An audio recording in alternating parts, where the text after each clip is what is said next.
प्रयागराज की पुण्य भूमि पूर्ण महाकुंभ का ये सुमंगल मुहूर्त और हमारे साथ बागेश्वर धाम सरकार आचार्य धीरेन्द्र कृष्ण शास्त्री जी हैं।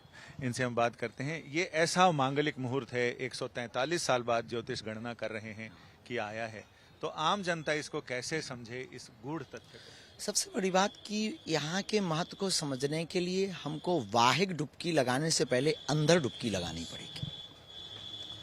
वाहिक संगम में तो डुबकी लगानी है, पर अंदर भी डुबकी लगानी है। अंदर डुबकी आप लगाएंगे तब आपका ज्ञान, वैराग और भक्ति के रूप में संगम प्रकट होगा।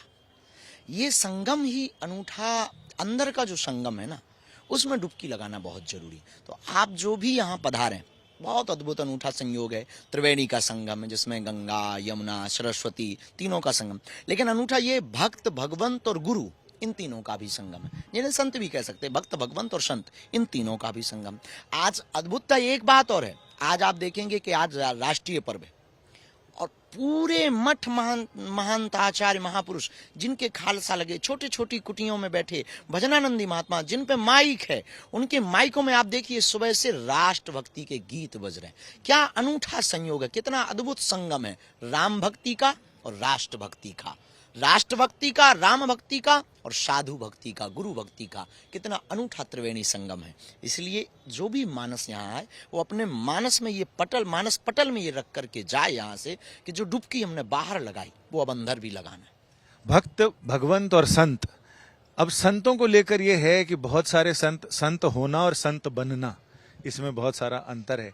तो अब बहुत सारे संत ऐसे बन रहे हैं जिसको लेकर सवाल और विवाद भी उठ रहे हैं कि जिनके अंदर आध्यात्म पता नहीं कितना है, ये पता नहीं, लेकिन वो संत बने जा रहे हैं, महामंडलेश्वर बन रहे हैं। तो इशारा आपको समझ में आया होगा कि वो संत हो जाना सरल है, संत बन जाना सरल है, संत हो जाना कठिन है। आप बनने के लिए तो आप भी कोई बहुत बड़ी बात नहीं है। आईडी आप बगल में रखिए, 200 रुपया का कुर्ता लीजिए, 600-700 रुपया की रुद्राक्षी माला लीजिए, चंदन हम आपको मुफ्त में देते हैं, लो बन गए संत। तो संत बनना अलग है और संत हो जाना अलग है। वाहिक वेश बनाना या वाहिक पदवी प्राप्त कर लेना, ये तो कोई भी पॉपुलर या धन के चक्कर में अगर कोई दे रहा है तो ये तो मूर्खता है, क्योंकि ये पॉपुलरिटी से संतत्व नहीं आता है, संतत्व आर्थिक संपन्नता से नहीं आता है, संतत्व तो धार्मिक संपन्नता से आता है, आध्यात्मिक संपन्नता से आता है, सहज स्वभाव से प्राप्त होता है। उस तत्व को जान लेने से संतत्व प्रकट होता है। संत बना नहीं जाता, संतत्व तो प्रकट होता। जैसे घी बनाया नहीं जा सकता, घी को तो मक्खन को मंथन करके प्रकट किया जाता है, मक्खन बनता है, फिर मक्खन को तपाया जाता है, फिर घी प्रकट होता है। वैसे ही संतत्व तो प्रकट होता है। और अगर कोई ये बनाने का धंधा कर रहा है तो हमें नहीं लगता कि ये बनाने का धंधा बहुत लीगली है, ये इनलीगल धंधा है। संत बनाया नहीं जा सकता, संत हुआ जा सकता है। ये कहते हैं लोग कि संत अगर स्वभाव में रहेगा तो जनमानस उसके प्रभाव में रहेगा, संत अगर स्वभाव से हटेगा तो जनमानस उससे कटेगा। तो सनातन को लेकर एक तरफ सनातन है, एक तरफ संत का स्वभाव है, इसको लेकर बड़ा विवाद, अंतर विरोध नहीं। दोनों एक दूसरे के जैसे सूर्य और सूर्य की किरण में कोई अंतर नहीं है, जैसे जल और जल की धारा में कोई अंतर नहीं है, जैसे मिठाई और मिठाई की मिठास में कोई अंतर नहीं है, वैसे ही सनातन और सनातन के सच्चे संतों में कोई अंतर नहीं। सनातन का स्वरूप हमने फिर एक सब कोड किया है, सच्चे संत।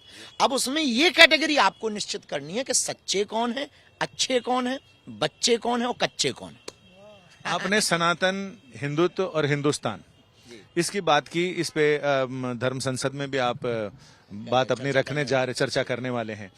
सनातन बोर्ड को लेकर बहुत सारी चर्चा है, तो ये कितना आवश्यक है? या बेझिझक सनातन बोर्ड उतना ही आवश्यक है जितना वर्तमान में वक्फ बोर्ड की गतिविधियों को रोकना आवश्यक है।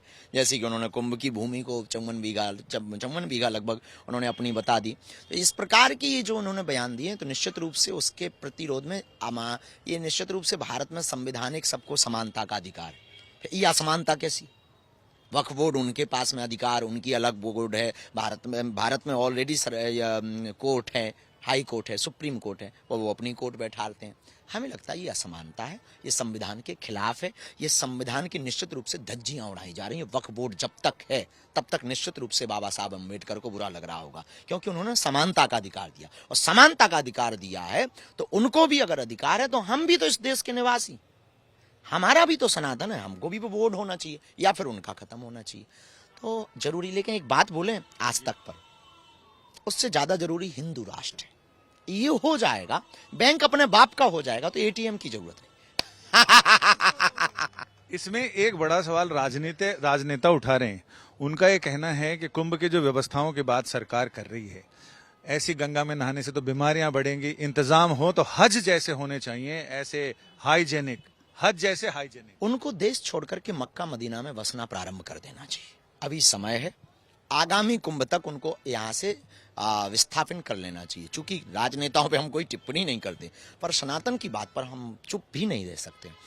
जिनको स्वधर्मे निधनम श्रेया परधर्मो भयावहा, जिससे अपना धर्म श्रेयस्कर, अपनी व्यवस्था श्रेयस्कर, अपना सनातन श्रेयस्कर नहीं दिख रहा और दूसरे के बाप में अपना बाप देख रहे हैं, उनको अपने बाप का सरनेम भी छोड़ देना चाहिए हमारे हिसाब से।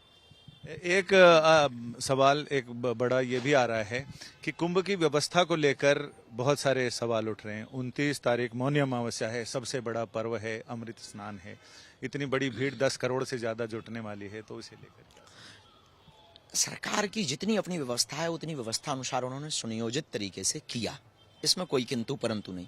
एक बात हम ये कह सकते हैं कि कुछ साधारण महात्मा जरूर थोड़ा दूर हैं, उनको वो व्यवस्थाएं नहीं मिल पाई जो मिल जानी चाहिए थी। ये भी किया जा सकता था। वो जैसे ठीक है, बड़े महापुरुष तो ठीक है, वो जिन महापुरुषों का जो ख्याति प्राप्त महापुरुष हैं उनको तो व्यवस्थाएं प्राप्त हो गई। कुछ महापुरुष रह गए हैं जो छोटे, जो हमने छोटा छोटा प्रयोग देखा है, लेकिन उसमें भी किंतु परंतु नहीं कहा जा सकता, क्योंकि इतना बड़ा समुदाय, इतने महात्मा, इतने पंथ, इतने विविध साधु महापुरुष, और उनको इतने व्यवस्थित तरीके से व्यवस्थित करना। 1954 का सबको याद होगा, 1954 में एक कुंभ हुआ था आजादी के ठीक बाद, लगभग 800 लोग मरे थे।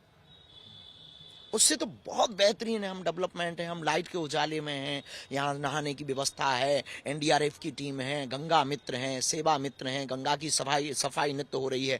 और सी प्रदेशों में बहुत सी नदियां हैं, पर वहाँ तो आप डुबकी नहीं लगा सकते, यहाँ कम से कम सिंगम में लगा तो रहे। और जिन्होंने ये कहा है कि इससे बीमारियां फैलेंगी, सच ये है कि अगर वो स्नान नहीं करेंगे तो उनके रहने से देश में बीमारियां फैलेंगी।